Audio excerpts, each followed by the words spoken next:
मेरे साथ निकाले भजन संहिता 112 अध्याय 1 आयत से हम लोग पढ़ेंगे। भजन संहिता उसका 112वां अध्याय 1 आयत से हम पढ़ना शुरू करेंगे और ध्यान से सुनिएगा। जिनके पास बाइबल नहीं है तो मैं चाहता हूं आपका ध्यान मेरी ओर होना चाहिए, आपके कान भी मेरी ओर होने चाहिए, क्योंकि कान का और आंख के बदले में बाइबल में बहुत महत्वपूर्ण लिखा गया है। आपको पता है, मेरा इसके पहले इस कलाम को पढ़ूं, मैं कान के विषय में आपको बताना चाहूंगा। आपको पता है हमारे जो कान है, ये जो कान है, इसकी शेप कैसी है? इसकी शेप जो है एक गर्भ की तरह, इसकी शेप है गर्भ की तरह, क्योंकि ये जो बाहर मांस है इससे हम नहीं सुनते हैं। सुनने वाला जो पर्दा है, जो मशीन है, वो अंदर है, इससे हम नहीं सुनते। ये हमें यहाँ पर खुदावंद फूल भी लगा देता तो चल जाता, लेकिन सुनने वाली मशीन जो है वो कहाँ पर है? वो अंदर है। वो सुनने वाला जो पर्दा कहाँ पर है? अंदर है। इसलिए जब गर्भ में बीज बोया जाता है और वो फल लेके आता है, ध्यान से सुने, गर्भ में जब बीज बोया जाता है तो क्या होता है? बेटा जब बेटी उत्पन्न होता है, बच्चा पैदा होता है। इसलिए जब हम इस कान से सुनते हैं और वैसे ही जो हम बीजते हैं, इस कान से जो हम बोते हैं, वैसे ही हमारे जीवन में बीज उगता है, बीज निकलता है, वैसे हम बनते जाते हैं। इसलिए जब हम कान से जो भी सुनते हैं, ध्यान पूर्वक सुने कि हम क्या सुन रहे हैं। अच्छा सुनेंगे तो अच्छा बनते जाएंगे, बुरा सुनेंगे तो बुरे ही बनते जाएंगे। इसलिए जब सुने, अच्छी बातों को सुने, खुदा के कलाम को सुने, बुरी बातों को ना सुने, किसी की चुगली ना सुने, किसी की निंदा ना सुने, बल्कि खुदावंद के कलाम को सुने। बोला हालेलुया। क्योंकि खुदा का कलाम जब हमारे अंदर जाएगा, ये खुदा का कलाम हमारे जीवन में, हमारे परिवार में बरकत लेके आएगा। क्योंकि खुदा के कलाम में लिखा है, बाइबल कहती है, जो मनुष्य के अंदर है वो ही उसके मुंह से बाहर आता है। यदि आप खुदा के कलाम को सुनेंगे, इन कानों के द्वारा हमें कान दिए गए हैं खुदा के कलाम को सुनने के लिए। हम अनेक प्रकार की आवाजों को सुनते हैं। कई बार जिन आवाजों को हम सुनते हैं, वैसे ही हम कोशिश करते हैं कि हमें ऐसी आवाज लगा के देखूं। जो सिंगर हैं, जो गॉस्पेल सिंगर हैं, वो पहले सुनते हैं, उसके बाद उनके दिमाग में वो जो आवाज है वो जाती है, उसके बाद उसका वो रियाज करते हैं, रिहर्सल करते हैं, उसके बाद वो उस चीज को गाते हैं। इसलिए हर एक विश्वासी को खुदा के कलाम को ध्यान पूर्वक सुनना बहुत ज्यादा जरूरी है। यदि आप खुदा के कलाम को ध्यान पूर्वक सुनेंगे, वो ही कलाम आपके जीवन में बरकत लेके आएगा। बोलो आमीन। क्योंकि वचन के द्वारा ही ये सब कुछ बना है। तो वचन जब आपके अंदर जाएगा तो अवश्य मैं विश्वास करता हूँ वही वचन आपके जीवन में बरकत लेके आएगा। आपको पता है, जब पवित्र आत्मा और वचन दोनों मिल जाते हैं तब भी बरकत होती है, तब भी बरकत मिलती है। जब खुदावंद ने जमीन आसमान को बनाया, वहां पर पहले पवित्र आत्मा है, उसके बाद खुदावंद ने वर्ड बोला, शब्द बोला, वचन बोला, उसके बाद आकाश और पृथ्वी बना।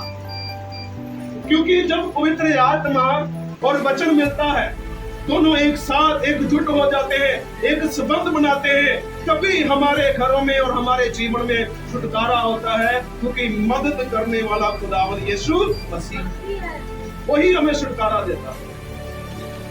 इसलिए इन कानों का सही इस्तेमाल करें, सही ढंग से इसका इस्तेमाल करें। इन कानों का खुदावंद चाहता तो ये जो मांस है, इसकी जगह पर कुछ और भी लगा सकता था, कुछ और भी फूल भी लगा सकता था, है ना, लेकिन खुदा ने इसको शेप दी है, कैसी? गर्भ की, कि जो बीज बोया जाता है वो वैसा ही उगता है, वैसा ही फल आता है। ऐसे जमीन में हम जो भी बीज बोते हैं वही उगता है। जैसे अभी चावल की खेती होगी तो चावल ही उगेगा, है ना। इसलिए जब आप अपने कानों से खुदा के कलाम को बोएंगे, वो कलाम आपके जीवन में बरकत लेके आएगा। बोलो आमीन, जोर से बोलो आमीन। आपके जीवन में क्या लेके आएगा? इसलिए हज़ाइल 2:17 कहता है कि आज मैं तुम्हें क्या दूंगा? बरकत दूंगा। क्योंकि आज का जो दिन है, बाकी 6 दिन खुदा के कलाम के अनुसार हम काम कर सकते हैं, लेकिन जो आज का दिन है वो बरकत का दिन है, आशीष का दिन है। यदि आपने आज के दिन खुदावन की हजूरी को मिस कर दिया तो आपने अपने छुटकारे को, अपनी बरकत को, अपने बच्चे की बरकत को आपने मिस कर दिया। ये एतवार कभी वापस मुड़कर वापस नहीं आएगा, चला जाएगा, वापस नहीं आएगा।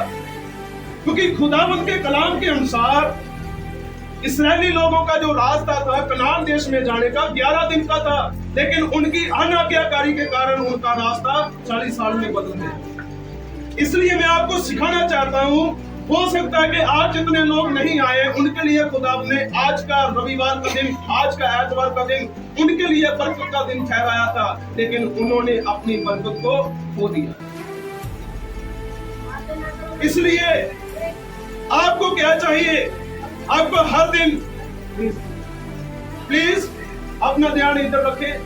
आपको क्या चाहिए? 6 दिन आपका काम करें, लेकिन 7वें दिन आपको खुदावन की हजूरी में आना। मैं आपको बताना चाहता हूँ, आपको कहना चाहता हूँ, छोड़ दे ऐसा काम जो आपको खुदावन की हजूरी से दूर करता है। छोड़ दे ऐसा काम जो आपको दुआ करने से रोकता है। छोड़ दें ऐसा काम जो आपको बाइबल पढ़ने से रोकता है। छोड़ दें ऐसा काम जो आपको स्वर्ग जाने के लिए आपको तैयार नहीं होने देता है। छोड़ दें। खुदावंद आपके लिए नया काम आपको दे देगा। बोला हालेलुया। खुदावंद आपको नया काम दे देगा। एक बार खुदावंद के लिए कुछ त्याग कर देखें, कुछ देकर देखें उसको, क्योंकि खुदावंद के कलाम में लिखा है प्रेरितों 20:35 में, लेने से देना अच्छा है। क्या आप त्याग सकते हैं?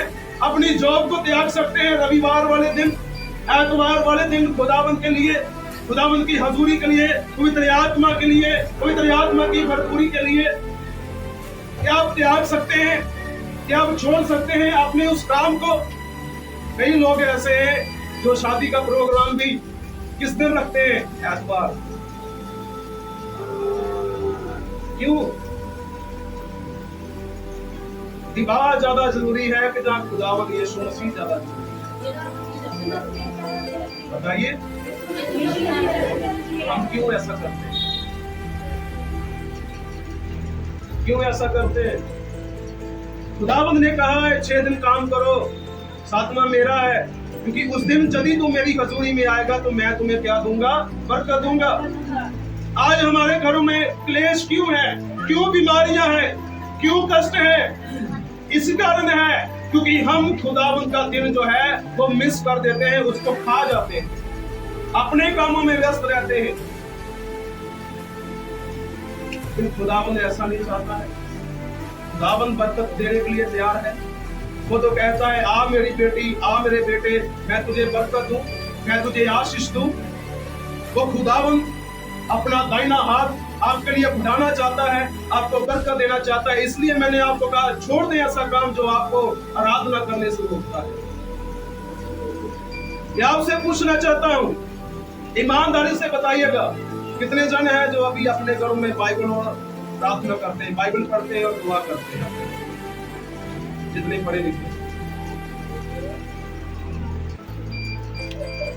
बहुत अच्छी बात। और जो नहीं करते वो भी हाथ खड़ा करें, हाथ उठाएं, अपना उठाएं। शो मी, अपना हाथ उठाएं। क्या दिक्कत है? आंखों में मोतिया है क्या? कि जहाँ हमें रविवार एतवार वाले दिन ही हमें जोश आता है, चलो खुदा की आराधना करनी है, चलो प्रार्थना, और उसी दिन आत्मा आता है, बाकी 6 दिन नहीं आता। बाकी 6 दिन तो हम खुले बैठ के रहते हैं। रविवार वाले दिन हमें याद आता है कि हाँ भवन में जाना है, दुआ करनी है। बाइबल उसी दिन, कई लोग ऐसे उसी दिन बाइबल खोलते हैं। कैसे लोग हैं हम?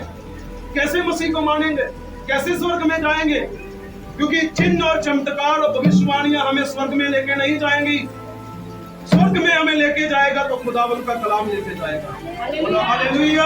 खुदावंद का कलाम हमें स्वर्ग में लेके जाएगा। भविष्यवाणियां जाती रहेंगी, चिन्ह और चमत्कार जाते रहेंगे, जमीन टल जाएगी, आसमान टल जाएगा, लेकिन प्रभु यीशु मसीह का कहा हुआ वचन कभी नहीं टलेगा। वो आपके जीवन में यदि है वो टलेगा नहीं, वो ही आपको स्वर्ग लेके जाएगा। सब जोर से बोला हालेलुया।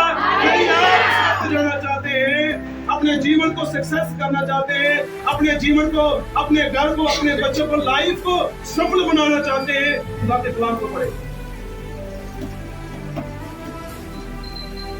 खुदावंद के कलाम को पढ़े। क्योंकि जो आप बोएंगे अपने अंदर वही फल लेके आए, वही बढ़ेगा। इसलिए खुदावंद ने कहा है, जब हम मत्ती 6 को पढ़ते हैं, वहां पर 26 और 32 तक खुदावंद ने कहा है, उन पक्षियों को देखो, ना तो वो बोलते हैं, ना वो काटते हैं, ना वो बटोरते हैं, ना खेतों में भरते हैं, लेकिन फिर भी स्वर्गीय पिता उनको खिलाता है। आज हमें किस बात की चिंता है? उसने कहा, तुम मनुष्य होकर फिर भी चिंता करते हो, हम क्या खाएंगे, क्या पिएंगे? क्या तुम्हें अभी भी विश्वास नहीं? जिस खुदा ने आपको जहां तक लेके आया है, वो आगे भी आपको लेके जाएगा। बोला हालेलुया। खुदा आपको खिलाना जानता है। आपके अंदर विश्वास होना चाहिए। इसलिए मत्ती 21-22 में लिखा है 3 बातें: प्रार्थना, विश्वास और प्राप्त करना। Pray, believe and receive। जब हम प्रार्थना करें, विश्वास करें, और विश्वास करने के बाद प्राप्त करें कि हाँ मुझे मिल गया है, खुदावंद अवश्य मुझे देने जा रहा है। क्योंकि वो खुदा है, वो मनुष्य नहीं है कि झूठ बोले, वो परमेश्वर है। परमेश्वर ने जो बोल दिया सो बोल दिया। उसने अगर कहा है कि 7वें दिन में तुम्हें बरकत दूंगा, तो वो अवश्य दूंगा। लेकिन यदि आप खुदावंद की हजूरी में आएंगे और ईमानदारी के साथ खुदावंद की आराधना, वो खुदावंद हर पल हर घड़ी हमें देखता रहता है। क्यों देखता है? क्या ये मेरी हजूरी में बैठेगा? क्या ये मेरी हजूरी में बैठेगी? क्या मेरे से बात करेगी या करेगा? मेरे कलाम को पढ़ेगा या नहीं पढ़ेगा? आपको पता है, नीति वचन जो है उसमें खुदावंद की बातें हैं। जब आप उसको पढ़ते हैं, आपको इस सोच में आता है, मुझसे खुदावंद बात कर रहा है। बोला हालेलुया। नीति वचन जो है उसके मुताबिक खुदावंद हमसे सामने सामने बात करता है। जब भी आप पढ़ेंगे आपको मजा आएगा कि हाँ, आपको फील होगा कि मुझसे कोई बात कर रहा है। नीति वचन जो है वो राजा सुलेमान ने लिखा, जो दाऊद का पुत्र था, उसने लिखा। और खुदावंद जब हम उसको पढ़ते हैं, खुदावंद की फीलिंग हमारे अंदर जागती है, हमें कुछ फील होता है। इसलिए भजन संहिता 112वां अध्याय में लिखा है, या की स्तुति करो, क्या ही धन्य है वह पुरुष जो यहोवा का भय मानता है। हालेलुया। क्या ही धन्य है वह पुरुष जो यहोवा का। क्या आपके जीवन में खुदावंद का भय है? क्या आप खुदावंद की लिखी हुई कलाम को और उसके नियमों को मानते हैं, उसके हुक्मों की पालना करते हैं या नहीं? अगर खुदावंद ने कहा है झूठ मत बोल, अगर खुदा ने कहा है चोरी मत कर, गालियां मत निकाल, क्या हम ऐसा ये सब छोड़ चुके हैं या नहीं? क्या हमने छोड़ दिया है? गाली निकालनी छोड़ दी है, निंदा करनी छोड़ दी है, दोष लगाना छोड़ दिया है? आज भी बहुत सारे लोग हैं, दुआ प्रार्थना बहुत करते हैं, चर्च भी जाते हैं, लेकिन उनकी जुबान गंदी है। उनकी जुबान क्या है?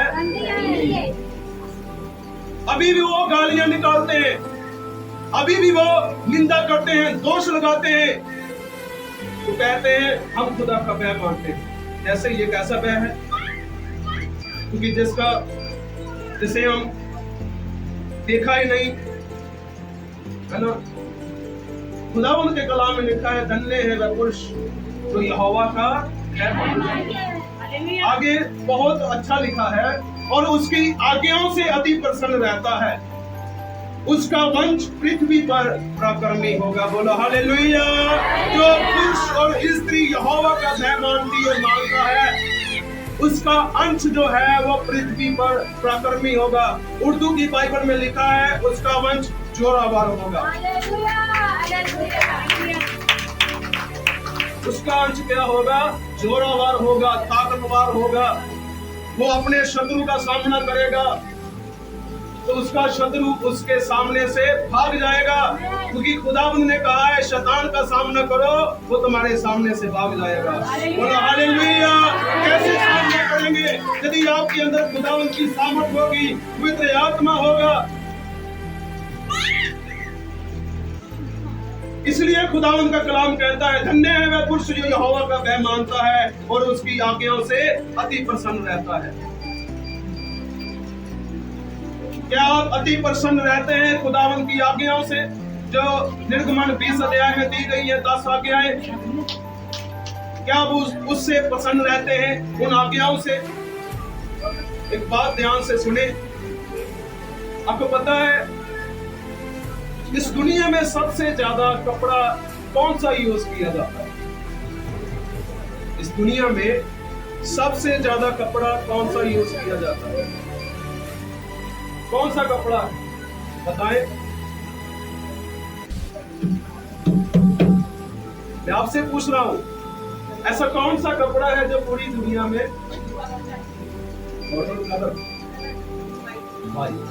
बिल्कुल, इस दुनिया में सबसे ज्यादा कपड़ा जो है वो व्हाइट इस्तेमाल किया जाता है। लेकिन पता है, हर एक व्हाइट कपड़े में अंतर है, फर्क है, सेम एक जैसा नहीं है। एक होगा थोड़ा डल होगा, एक होगा थोड़ा पीला होगा, एक होगा जो पूरा व्हाइट होगा, है ना? कई प्रकार के व्हाइट में। ऐसे ही इस दुनिया में मैं आपको बताना चाहूंगा, ऐसे ही इस दुनिया में बहुत सारे देवी देवताएं हैं। ध्यान से सुनिएगा, मैं बात आपको बता रहा हूं। इस दुनिया में बहुत सारे लोग हैं जो अपने देवी देवताओं को मानते हैं, उनकी आराधना पूजा जो भी करते हैं, लेकिन उनसे बढ़कर और उनसे अलग खुदावंद यीशु मसीह है। पता है कैसे? वो पापियों को माफ करता है, आपसे प्यार करता है, आपके लिए अपना खून बहाया है, आपको छुटकारा दिया है, आपको आजाद किया है, आपको बरकत दी है, और उसने अपना कतरा कतरा लहू हम सब के लिए बहा दिया है। बोला हालेलुया। ऐसा किसी ने नहीं किया है जिसका खुदावंद यीशु मसीह ने किया। इसलिए वो अंतर है, इसलिए वो सारी दुनिया से अलग है। आपको पता है, आप ठेके चले जाएंगे, किसी और अन्य जगह में चले जाएंगे, लोग आपको नहीं रोकेंगे। यदि आप चर्च में आ जाएंगे, लोग आपको बोलना शुरू कर देंगे, लोग आपके ऊपर उंगली उठाना शुरू कर देंगे। आज शैतान ने उनके दिमाग में क्या घुसा दिया है?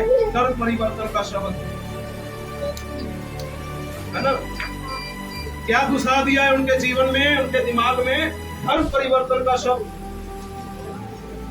लेकिन मैं आपको बताना चाहता हूं, चर्च में आने से आपका धर्म नहीं बदलता है, आपका जीवन बदलता है। आपका जीवन बदलता है, क्योंकि खुदावंद यीशु मसीह ने बाइबल में ईसाई शब्द है ही नहीं। आप कभी भी पढ़े, उत्पत्ति से लेकर प्रकाशित वाक्या तक, ईसाई शब्द नहीं है, मसीह है, जिसका मतलब है मसाया, मतलब मसा किया हुआ, मसा किया हुआ, अनॉइंट किया हुआ। इसलिए खुदावंद के कलाम में लिखा है, धन्य है वह पुरुष जो यहोवा का भय मानता है और उसकी आज्ञाओं से अति प्रसन्न रहता है, उसका वंश पृथ्वी पर प्रकर्मी होगा। किसका? जो यहोवा का भय मानता है, यहोवा का भय मानता है। आज अपने घर में जाके पूछिएगा अपने आप से, क्या मेरे जीवन में खुदावन का भय है या नहीं? क्या मैं खुदावन से डरती हूँ? क्या मैं खुदावन से डरता हूँ या नहीं? जो लोग अपने घरों में बाइबल नहीं पढ़ते हैं, दुआ नहीं करते, मतलब वो खुदावन से डरते नहीं है, उनके जीवन में खुदावन का भय नहीं है ना? जो लोग दुआ नहीं करते हैं वो खुदावन से डरते नहीं है।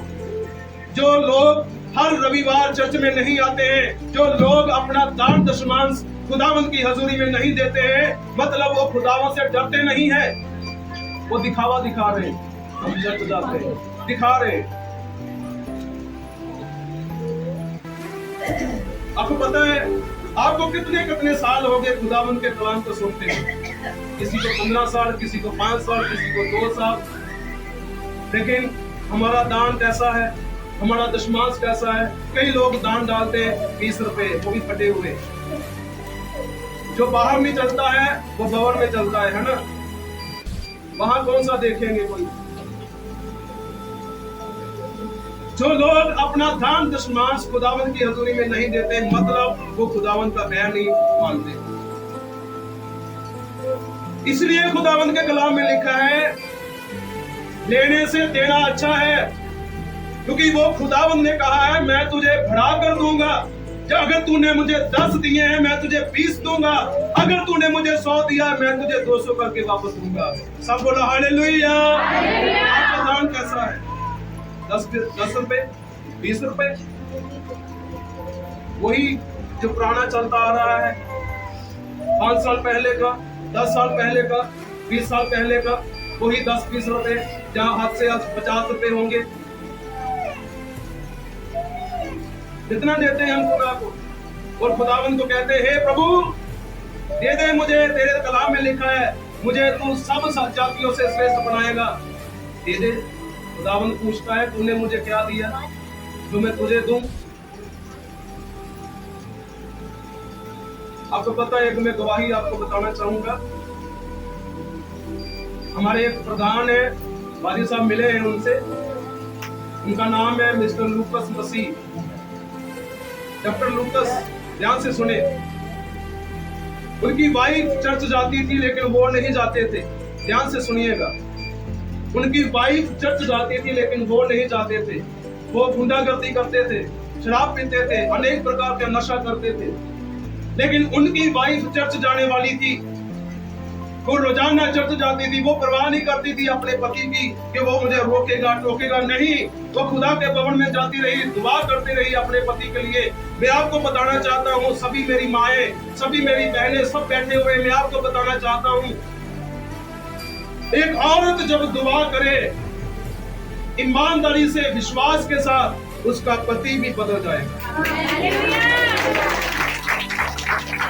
औरत जब दुआ करती है वो अपने घर के हालातों को सुधार लेती है।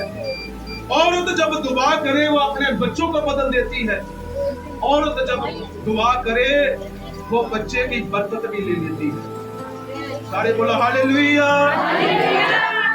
हन्ना ने अपने पति को साथ लेकर दुआ नहीं की थी, उसने अकेली ने दुआ की भवन में जा। वो उनकी वाइफ जाती रही, दुआ करती रही अपने हस्बैंड के लिए, अपने पति के लिए। एक दिन क्या हुआ कि उसका जो पति था उसने भी सब दारू, सब नशा, सब कुछ छोड़ दिया और अपनी पत्नी के साथ चर्च जाना शुरू हो गया। और वो चर्च में जाने लगा। जब दान इकट्ठा होता था, दान अपना डाल उसमें डालते थे दान पेटी में, और वो अक्सर अपने पति से पूछती थी, आज तुमने कितना दान दिया? ध्यान से सुने।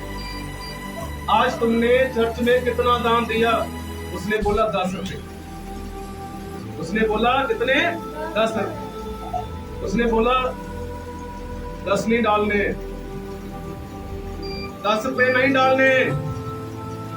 उसने बोला जब भी चर्च में जाओ 100 रुपया तुम्हारा दान चर्च की दान पेटी में भर। उसने क्या किया? उसने अपनी पत्नी की बात को अपने हृदय में लिख लिया कि जब भी मैं चर्च में जाऊं मेरा दान जो है वो 100 से कम नहीं होना चाहिए। वो ऐसा ही करते रहे। हर बार जब चर्च जाते थे 100 रुपए दान, 100 रुपए दान, 100 रुपए। और आज उनको खुदा ने बहुत बरकत दी है, नई गाड़ी भी दी है, नया बंगला भी दिया है, और खुदावन की वो सेवा भी कर रहे हैं। हालेलुया। इसलिए खुदा के कलाम में लिखा है, लेने से लेना है। दान और दशमांश में भी अंतर है। अगर आप महीने का मान लो 10,000 कमाते हैं, उसमें से 9,000 आपका है और 1,000 खुदावंद यीशु मसीह का है। क्योंकि आप जानते हैं ये जो चर्च है रेंट पे है, बहुत सारी जरूरतें हैं इस चर्च की। मैं जानता हूँ क्योंकि मैं यहाँ अक्सर आपको पता मैं आता जाता रहता हूँ, मुझे सब चीजों का मालूम है। लेकिन आपको क्या करना है, आपका हर रविवार यदि आप खुदा का भय मानते हैं, खुदावन से डरते हैं, तो आपका जो दान है हर संडे का कम से कम 100 रुपए होना चाहिए। एक जन, पूरे परिवार का नहीं, एक जन का। कितना होना चाहिए? कौन कौन मानेगा और कौन कौन इस बात पे चलेगा? एक कलाम को पढ़े मेरे साथ, याकूब की पत्री उसका 1 अध्याय, जिसको जल्दी से मिल जाए जल्दी से पढ़ देना। याकूब की पत्री 1 अध्याय वचन 22 को पढ़े। मुझे परंतु वचन पर चलने वाले बनो, परंतु वचन पर चलने वाले बनो। बोलो हालेलुया। जितने जाग रहे बोलो हालेलुया। जाग रहे। परंतु वचन पर कैसे बनो? चलने वाले बनो। हमें वचन पर चलने वाले बनना है। अगर मान लो ट्रेन पटरी पे ना चले तो वो दिल्ली पहुंच जाएगी? नहीं पहुंचेगी। ऐसे ही विश्वासी विश्वास की पटरी के ऊपर नहीं चलेगा तो वो स्वर्ग में नहीं पहुंचेगा, रास्ते में ही रह जाएगा।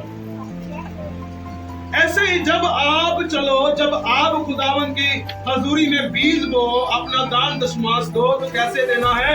विश्वास के साथ देना है कि खुदावन इसके बदले मुझे 1000 गुना देगा। बोलो हालेलुया। कैसे देगा? 1000 गुना देगा। इसलिए खुदावन कहता है, उन पक्षियों को देखो, वो ना तो बोलते हैं, ना काटते हैं, ना बटोरते हैं, फिर भी स्वर्गीय पिता उनको खिलाता है। क्या आपने कौवे को देखा रोटी बनाते हुए? क्या आपने किसी गाय को देखा है रोटी बनाते हुए? भैंस को देखा है रोटी बनाते हुए? नहीं बनाती है। स्वर्गीय पिता उनके लिए उपाय करता है। क्या आपको विश्वास है कि खुदावंद आपके लिए करेगा? आपको 100 के बदले 200 गुना वापस देगा। क्योंकि खुदावंद के कलाम में नए नियम में, पुराने नियम में दुगनी आशीष है, लेकिन नए नियम में खुदावंद ने कहा मैं तुम्हें 1000 गुना दूंगा। पुराने नियम में दुगनी है, लेकिन नए नियम में कैसी है? 1000 गुना। इसलिए लिखा है वचन पर चलने वाले बनो। आगे पढ़ो। और केवल सुनने वाले ही नहीं, जो अपने आप को धोखा देते हैं। बोलो आमीन। जो लोग सुनकर मानते नहीं है, मतलब वो अपने आप को धोखा दे रहे हैं। आपको पता है खुदावंद को कोई फर्क नहीं पड़ता है। खुदा को कोई फर्क नहीं पड़ता है, वो इंतजाम करने वाला परमेश्वर है। फर्क आपको पड़ेगा। खुदावंद का एक बाल भी बाका नहीं होता है। फर्क आपको पड़ेगा। आपको पता है आपका भविष्य जो है खुदावंद के कलाम के साथ जुड़ा हुआ है। आपका भविष्य कहाँ जुड़ा है? खुदावंद के कलाम के साथ जुड़ा है। यदि आप खुदा के कलाम के अनुसार चलेंगे तो आपका आने वाला भविष्य, आने वाले दिन जो है वो उज्जवल है यीशु मसीह के नाम से। यदि आप खुदा के कलाम को सिर्फ सुनने वाले हैं, उस पर चलने वाले नहीं हैं, तो मतलब आप अपने आप को क्या देते हैं? धोखा देते हैं। धोखा देते हैं। आगे पढ़े। कर दे। हाँ हाँ। क्योंकि जो कोई वचनों को सुनने वाला हो उस पर चलने वाला ना हो तो वह उस मनुष्य के समान है जो अपना स्वाभाविक रूप दर्पण में देखता है। आगे, इसलिए कि वह अपने आप को देख कर चला जाता है और तुरंत भूल जाता है मैं कैसा था। ये धोखा देने वाले लोग खुद को धोखा देते हैं, खुदा को तो धोखा देते ही हैं, खुद को भी धोखा देते हैं। भजन संहिता 68 अध्याय 68 उसके 19 और 20 वचन को पढ़ेंगे। धन्य है प्रभु जो प्रतिदिन हमारा बोझ उठाता है। बोलो हालेलुया। धन्य है प्रभु जो हमारा प्रतिदिन। इसलिए यीशु मसीह में अंतर है, इसलिए यीशु मसीह सब नामों से उसका नाम आला नाम है, उत्तम नाम है, क्योंकि प्रभु यीशु मसीह हमारा बोझ हर दिन उठाता है। ये किसका पुत्र है? कौन हो रहा है भाई? धन्य है प्रभु जो प्रतिदिन हमारा बोझ उठाता है। क्या कोई है जिसने ऐसा कहा हो मैं तुझे दिए फिरूंगा, मैं तेरा बोझ उठाऊंगा? कोई नहीं है, इस दुनिया में कोई नहीं, ना कोई पैदा हुआ है और ना ही दोबारा कोई जन्म पैदा हो सकता है, क्योंकि एक ही है जो हमारा प्रतिदिन बोझ उठाता है, उसका नाम खुदावन यीशु मसीह है। वो हमारा प्रतिदिन बोझ उठाता है। आगे लिखा है वो ही हमारा उद्धार करता परमेश्वर, जो हमारा बोझ उठाता है वही हमारा क्या है? उद्धार करता है, वही उद्धार करता है।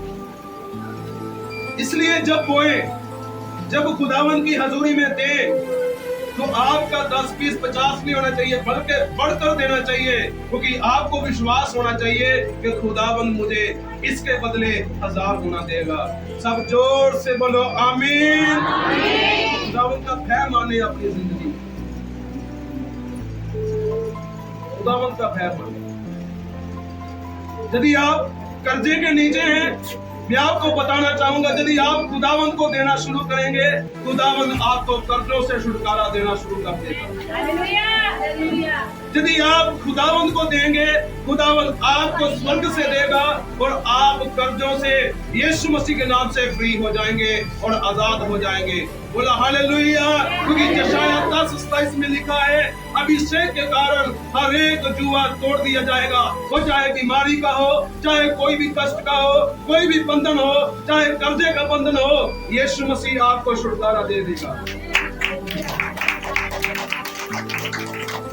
विश्वास के साथ जो भी करे खुदावन के लिए, विश्वास के साथ करे, विश्वास के साथ करे। क्योंकि जब 12 साल की रोगन ने यीशु मसीह को छुआ था, उसने विश्वास किया था। भीड़ बहुत थी, करोड़ों लोग थे, हजारों लोग थे यीशु मसीह के पीछे, उसके ऊपर गिरते जा रहे थे, गिरते जा रहे थे, लेकिन यीशु ने कहा मुझे किसी ने छुआ। उसको पता था हजारों लोग मुझे छू रहे हैं, हजारों लोग मुझसे टच हो रहे हैं, लेकिन उसी ने यही शब्द बोला कि मुझे किसी एक ने छुआ, एक ने छुआ, एक ने मुझे टच किया। कैसे? क्योंकि वो बोलती थी यदि मैं उसके पल्ले को ही छू लूंगी, उसके कपड़े को ही छू लूंगी तो मैं चंगी हो जाऊंगी। बोला हालेलुया। विश्वास के साथ, विश्वास से छुआ। क्या आपके पास विश्वास है? आपके अंदर विश्वास है खुदावन का कि मैं अगर 100 रुपया हर संडे खुदावन की हजूरी में दूंगी और खुदावन मुझे उसके बदले 1000 देगा? है आपके अंदर विश्वास?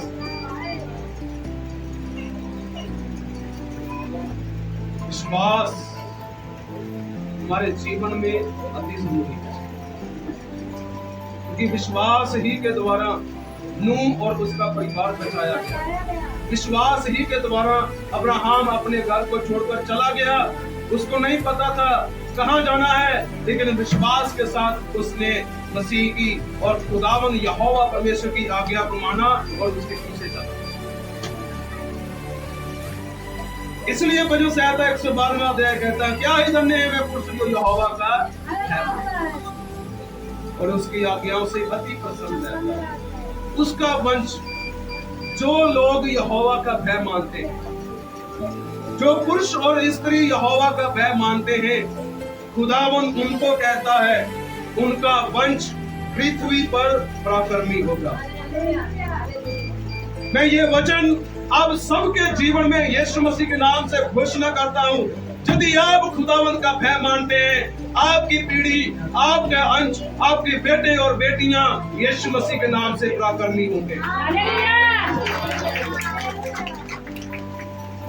और आगे लिखा है, सीधे लोगों की संतान आशीष पाएगी, आशीष पाएगी। क्या करना है हमें? एक काम खुदावन बोलता है, मेरा भय मान। बाइबल में सबसे महान आज्ञा यही है कि तू अपने यहोवा परमेश्वर का भय मान, उसकी तन मन से उसकी आराधना कर, पूरे जोश से उसकी आराधना कर और उसकी महिमा कर। सबसे बड़ी महान आज्ञा यही है बाइबल में, कि उसका भय मान। जिसने तुझे बनाया है, जिसने आपको और मुझे पैदा किया है, क्या वो हमें भूखा रहने देगा? क्या हमें बिना घर के रहने देगा? क्या वो हमें बिना निर्वस्त्र रहने देगा? नहीं रहने देगा। जो खुदावन जिसने आदम और हवा को कपड़ा पहना सकता है, जो वो आज हमें निर्वस्त्र रहने देगा? नहीं रहने देगा। आपका विश्वास उस खुदावन पर होना चाहिए, जिस खुदा ने आपको अपने हाथों से बनाया है और अपना आपका नाम अपनी हाथ की हथेली के ऊपर लिखा हुआ है। बोला हालेलुया। वो खुदावन हमारी जरूरतों को जानता है, हमारी हर एक जरूरत को जानता है। क्योंकि यहाँ पर मैं देखता हूँ बहुत सारे लोग हैं जो किराए पर हैं, किराए पे मकान पर रहते हैं। लेकिन डोंट वरी, यदि आप ईमान करते हैं, विश्वास करते हैं, खुदा को देंगे, खुदावन आपको उसके बदले आपको अपना नया घर की देने की सामर्थ रखता है। नया घर देने की सामर्थ रखता है। आपको पता नहीं चलेगा कि ये कैसे हो गया, ये कहां से आया। मैंने तो कभी सोचा भी नहीं था कि ऐसा होगा, लेकिन खुदावन सब मनुष्यों से बढ़कर कुछ करने वाला परमेश्वर है। वो खुदा है। हर रविवार आपको खुदावन की हजूरी में होना है और आपका दान दशमांश खुदावन की हजूरी में होना चाहिए, ईमानदारी के साथ। यदि आप ईमानदार हैं तो खुदावन भी आपके साथ ईमानदार है। यदि आप एक कदम खुदा की ओर बढ़ाएंगे, खुदावन आपकी ओर 10 कदम बढ़ाएगा। कितने जन हैं जो ये पूरा करेंगे? कितने जन हैं जो 10-20 नहीं बल्कि जो बोला गया है उसके आधारित अपना दान देंगे हर रविवार? हाथ ऊपर तो करें। थक गए क्या? और तो मैं रहा हूँ बैठे, आप थक गए बैठे बैठे। विश्वास करते हैं कि खुदावन मुझे किराए वाले मकान से निकाल कर मुझे अपने घर में प्रवेश कराएगा। एक कलाम तो पढ़े, नीति वचन 3 अध्याय वचन 33 को पढ़े। नीति वचन 3 अध्याय वचन 33 को पढ़े। ध्यान से सुने, इधर देखें। दुष्ट के घर पर यहोवा का श्राप और धर्मियों के वास स्थान पर उसकी आशीष होती है। बोलो हालेलुया। आपको पता है खुदावंद के कलाम के अनुसार ये प्रॉमिस शब्द है, ये प्रॉमिस वर्ड है। कि दुष्ट के घर पर यहोवा का शाप और धर्मियों के वास स्थान पर उसकी आशीष होगी। इसलिए हजई 2:17 कहता है कि आज मैं तुझे बरकत दूंगा। आज का दिन जो है खुदावन ने बरकत का दिन ठहराया है, तो इसलिए भजन संहिता 68 अध्याय में वचन 19 में लिखा है, धन्य है यहोवा परमेश्वर जो प्रतिदिन हमारा बोझ उठाता है और हमें बरकत देता है।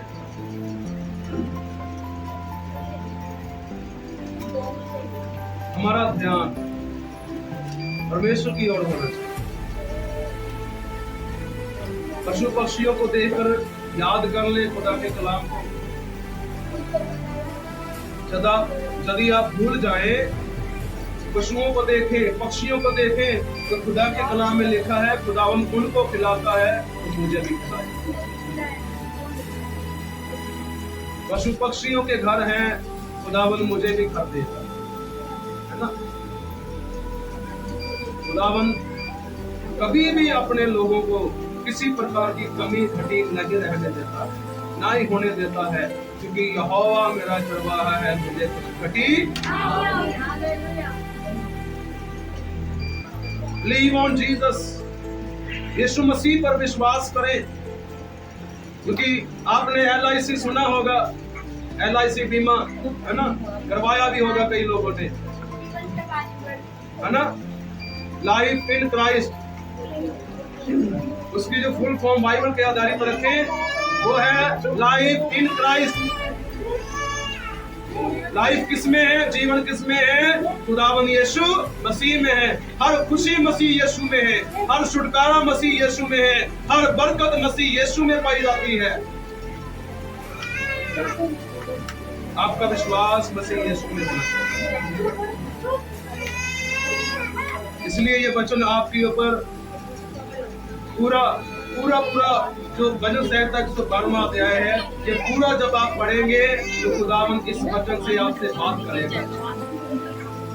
इसलिए लिखा है उसका वंश पृथ्वी पर पराक्रमी होगा, सीधे लोगों की संतान आशीष पाएगी, उसके घर में धन समृद्धि रहती है, उसका और उसका धर्म सदा बना रहेगा। बोला हालेलुया। जो लोग खुदावन का भय मानते हैं उसके घर में धन समृद्धि रहती है और उसका धर्म सदा बना रहेगा। सीधे लोगों के लिए अंधकार के बीच में ज्योति उदय होती है। वह अनुग्रहकारी, दयावंत और धर्मी होता है। जो पुरुष अनुग्रह करता और उद्धार करता है, यहोवा उद्धार देता है, उसका कल्याण होता है। वे न्याय में अपने मुकदमे को जीतेगा। बोलो हालेलुया। यदि आपकी ओर खुदा है, यहोवा है, तो आपका विरोधी कौन हो सकता है। निर्गमन 14:14 में लिखा है, तुम चुप रहो, तुम्हारे लिए मैं तो जीतेगा नहीं, दुष्ट जीतेगा नहीं, शैतान हार जाएगा यीशु मसीह के नाम। क्योंकि यीशु जिंदा है, इसलिए शैतान शर्मिंदा है। यीशु जिंदा है। आपकी बीमारियां, आपके कष्ट, हर एक क्लेश यीशु मसीह के नाम से शर्मिंदा है, क्योंकि यीशु जिंदा है।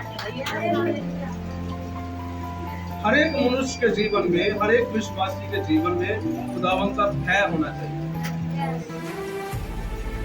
भय के साथ खुदावन की हजूरी में बोए, वो बढ़ा के देगा, आपको बढ़ा के देगा। विश्वास करे,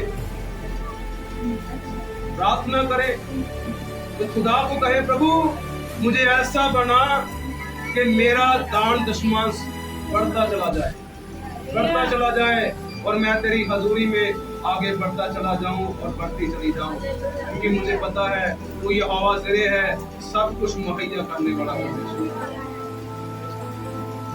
वह तो सदा अटल रहेगा, धर्मी का स्मरण सदा तक बना रहेगा। बोला हालेलुया। धर्मी का स्मरण जो है, धर्मी को सदा ही याद किया जाएगा। आज हम अब्राहम को, मूसा को याद करते हैं, क्यों? क्योंकि वो धर्मी पुरुष थे। नूह को याद करते हैं, उसके परिवार को याद करते हैं, इसलिए खुदा के कलाम में लिखा है, धर्मी का मरण सदा बना रहेगा। आगे लिखा है, वह बुरे समाचार से नहीं डरता, उसका हृदय यहोवा पर भरोसा रखने से स्थिर रहता है। बोलो हालेलुया। बुराई से, बुरी बातों से और शैतान के अनेक प्रकार की बीमारियों से नहीं डरता है, बल्कि उसका हृदय यहोवा पर भरोसा रखता है।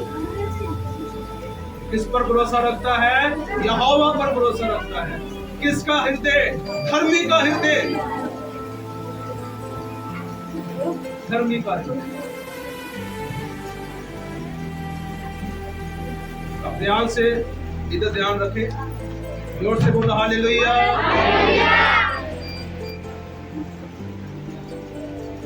देख रहा हूं कुछ लोग बातें कर रहे हैं, बातें ना करें। अब गुलाम को नहीं सुनेंगे, अपनी बातें एक दूसरे को सुनाते रहे, है ना। जो लोग खुदा का भय मानते हैं, खुदावन उनको सफल करता है, उनको बढ़ाता है, उनके ऊपर अपना अनुग्रह करता है। इसलिए लिखा, उसका हृदय संभला हुआ है, इसलिए वह न डरेगा, वरन अपने शत्रुओं पर दृष्टि करके संतुष्ट होगा। उसने उदारता से दरिद्रता को दान दिया, और उसका धर्म सदा बना रहेगा, और उसका सिंह महिमा के साथ ऊंचा किया जाएगा। हालेलुया। खुदावन आपके सिर को, आपके सिंह को ऊंचा करेगा। खुदावन आपको खाक से उठाएगा और अधिकारियों के बीच में बैठा देगा। क्योंकि हन्ना ने कहा है, जब हम दूसरा सैमुएल उसका 2 अध्याय वचन 8 को पढ़ते, पहला सैमुएल 2 अध्याय वचन 8 को पढ़ते, वहां पर लिखा है, वो परमेश्वर खाक से उठाता है। राजा दाऊद ने कभी नहीं सोचा था कि मैं चरवाहा हूं, मैं राजा बनूंगा, इस्राएली लोगों के ऊपर राज्य करूंगा, मेरा राज्य स्थिर रहेगा और उसकी अंश भी राज्य करेगी, क्योंकि खुदावन अपने लोगों के सींग को ऊंचा करता है। जो आप नहीं सोच सकते हैं, परमेश्वर सोचता है। जो आप नहीं कर सकते हैं, परमेश्वर करने की सामर्थ रखता है, क्योंकि बाइबल में लिखा है, मनुष्यों से कुछ नहीं हो सकता है, लेकिन परमेश्वर सब कुछ करने की ताकत रखता है। तो सब कुछ आप बोए, खुदावन को दे, क्योंकि लेने से देना क्यों अच्छा है भाई, क्यों देना है? ये क्या चल रहा है?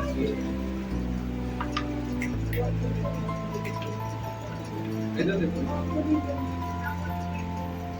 देने से देना अच्छा है। क्यों देना अच्छा है भाई? है ना, खुदा को देना है, किसी मनुष्य को नहीं। आप सोच रहे होंगे पास्टर मनीष को देना है, नहीं, क्या उनके अकाउंट में डाल रहे हैं आप? नहीं, आप खुदा के भवन में दे रहे हैं। ये जो सब कुछ किसके लिए है? आपके लिए है। पानी की सुविधाएं, एसी की सुविधाएं, है ना, लाइट सिस्टम, सब कुछ किसके लिए है? आपके लिए है। आप नहीं देंगे तो सब कुछ, लाइट वगैरह सब कुछ क्या होगा? काट दी जाएगी, फिर गर्मी में बैठ पाओगे नहीं।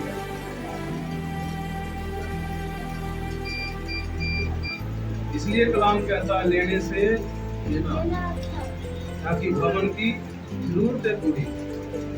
एक कलाम में पढ़ूंगा, मलाकी को आपने सुन लिया है, मलाकी 3, उसको मैं पढ़ूंगा, थोड़ा सा बताऊंगा उसके ऊपर, उसके बाद खुदा के कलाम को क्लोज करेंगे। मलाकी 3 अध्याय वचन 10 से पढ़े। अब ये मत सोचना कि मैं भी, जैसे सिस्टर अनुराधा बोल रही थी कि हर बार यही मिलता है, ये ना सोचे। मैं आपको सिखा रहा हूँ, मैं आपको बता रहा हूँ,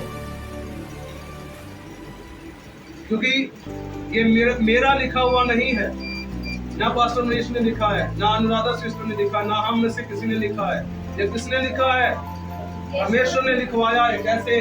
पवित्र आत्मा के द्वारा।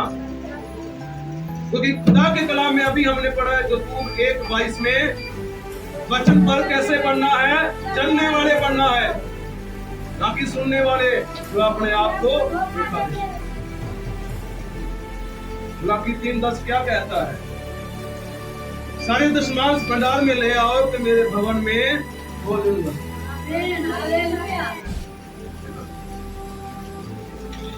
क्या होगा आपके दान दशमांश का? भोजन वस्तु खुदा के भवन में रहेगी। आप आत्मिक रोटी भी खाएंगे और जिस्मानी रोटी भी खाएंगे। आत्मिक खुराक जो है, आत्मिक जो आपकी भूख है, वो कलाम के द्वारा खत्म हो जाती है। उसके बाद शरीर को भी जरूरत है, आपकी बॉडी को भी जरूरत है खाने की। इसलिए कलाम कहता है सारे दशमांश मेरे भंडार में ले आओ ताकि मेरे घर में भोजन वस्तु रहे। आगे लिखा, और सेनाओं का यहोवा ये कहता है कि ऐसा करके मुझे परखो कि मैं आकाश के झरोखे तुम्हारे लिए खोलकर तुम्हारे ऊपर अब्रम आशीष की वर्षा करता हूँ कि नहीं।